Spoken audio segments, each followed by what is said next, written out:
രതീഷ്, എഴുന്നേക്ക് രതീഷ്. രതീഷ്, ഞാനല്ലേ വിളിക്കുന്നത്. ഇങ്ങനെ ഇവിടെ തുടങ്ങാമോ? രതീഷ്, ഒരാഴ്ചയല്ലേ ചില്ലും കൂട്ടി കിടന്ന് തുടങ്ങുന്നത്. എണീറ്റ്, ഞാനല്ലേ വിളിക്കുന്നത്.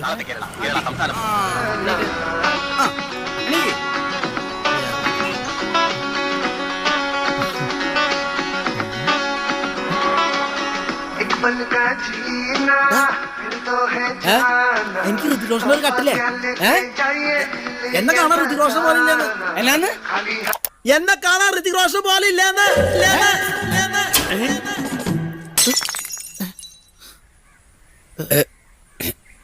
ചായ പോര് പോര് പോയ വല്ല കാര്യം ഉണ്ടായിരുന്നു. എടാ കൊച്ചേ, കട്ടപ്പനയിലെ ഋതിക് റോഷൻ നീ തന്നെയാണവേ. പിന്നെ അല്ല സഹോ, നീ പൊരിക്കടാ.